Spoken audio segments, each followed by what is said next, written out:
মানুষের দেহ একটি আশ্চর্যজনক সৃষ্টি। এই দেহের সুস্থতা ও কর্মক্ষমতা অনেকাংশে নির্ভর করে দেহের সঠিক ওজনের ওপর। দেহের ওজন বলতে আমরা বুঝি শরীরে হাড়, মাংসপেশি, চর্বি, রক্ত ও অন্যান্য অঙ্গপ্রত্যঙ্গের মোট ভর।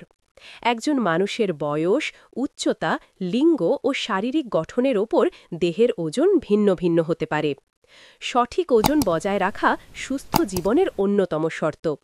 ওজন যদি স্বাভাবিকের চেয়ে বেশি হয় তবে সেটিকে স্থূলতা বা অতিরিক্ত ওজন বলা হয়। এতে ডায়াবেটিস, উচ্চ রক্তচাপ, হৃদরোগ, জয়েন্ট ব্যথা ও ফ্যাটি লিভারের মতো নানা জটিল রোগ দেখা দিতে পারে। আবার ওজন যদি খুব কম হয় তবে শরীর দুর্বল হয়ে পড়ে, রোগ প্রতিরোধ ক্ষমতা কমে যায় এবং বিভিন্ন রোগ সহজে আক্রমণ করতে পারে। অতএব মানুষের দেহের ওজন নিয়ন্ত্রণে রাখা অত্যন্ত জরুরি। এজন্য স্বাস্থ্যকর খাবার খাওয়া, নিয়মিত ব্যায়াম করা, মানসিক চাপ নিয়ন্ত্রণ এবং পর্যাপ্ত ঘুম প্রয়োজন। পাশাপাশি নিয়মিত ওজন পরীক্ষা করে নিজের অবস্থান জানা উচিত। সর্বোপরি বলা যায়, মানুষের দেহের ওজন কেবল শরীরের বাহ্যিক রূপ নয়, বরং সুস্থ ও দীর্ঘ জীবনযাপনের একটি গুরুত্বপূর্ণ উপাদান। সঠিক ওজন ধরে রাখলেই মানুষ তার জীবনে কর্মক্ষম, প্রাণবন্ত ও সুখী থাকতে পারে। ওজন বেশি থাকার সমস্যা: ১. হৃদরোগ ও উচ্চ রক্তচাপ।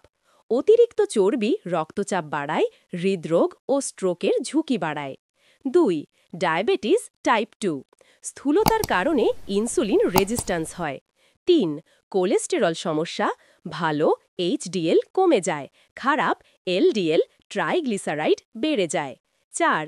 শ্বাসকষ্ট ও ঘুমের সমস্যা। স্লিপ অ্যাপনিয়া, হাঁপানির ঝুঁকি বাড়ে। ৫. জয়েন্ট ব্যথা, হাঁটু, কোমর, মেরুদণ্ডে বাড়তি চাপ পড়ে। ৬.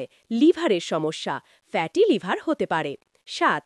কিছু ক্যান্সারের ঝুঁকি, যেমন স্তন, কোলন, জরায়ুর ক্যান্সার। ৮. মানসিক চাপ, আত্মবিশ্বাস কমে যায়, ডিপ্রেশন হতে পারে। প্রতিকার ও করণীয়: ১. খাদ্য নিয়ন্ত্রণ।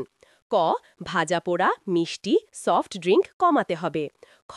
বেশি করে শাকসবজি, ফল, ডাল, আঁশযুক্ত খাবার খেতে হবে। গ. প্রতিদিন পর্যাপ্ত পানি পান করা। ২. নিয়মিত ব্যায়াম। ক.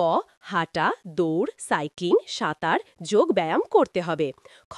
দিনে অন্তত ৩০ থেকে ৪৫ মিনিট ব্যায়াম করা জরুরি। ৩. জীবনধারা পরিবর্তন। ক. রাত জাগা কমানো, পর্যাপ্ত ঘুম নেওয়া। খ. মানসিক চাপ নিয়ন্ত্রণ করা। গ. ধূমপান, মদ্যপান পরিহার করা। ৪. ওজন মনিটরিং। ক. নিয়মিত ওজন মাপা ও BMI, body mass index check করা। খ. ছোট লক্ষ্য স্থির করা, প্রতি মাসে ১ থেকে ২ কেজি কমানো। ৫. ডাক্তারের পরামর্শ। ক. প্রয়োজনে বিশেষজ্ঞ চিকিৎসকের সাথে পরামর্শ নিয়ে ওজন কমানোর পরিকল্পনা করা। খ. ডায়াবেটিস, থাইরয়েড, হরমোনজনিত সমস্যা আছে কিনা তা পরীক্ষা করা। ভিডিওটি দেখার জন্য ধন্যবাদ। শিক্ষা, চিকিৎসা, ক্যারিয়ার, দেশের বাইরে লেখাপড়া, আরও অনেক ভিডিও পেতে আমাদের চ্যানেলটি সাবস্ক্রাইব করে আমাদের সাথেই থাকুন।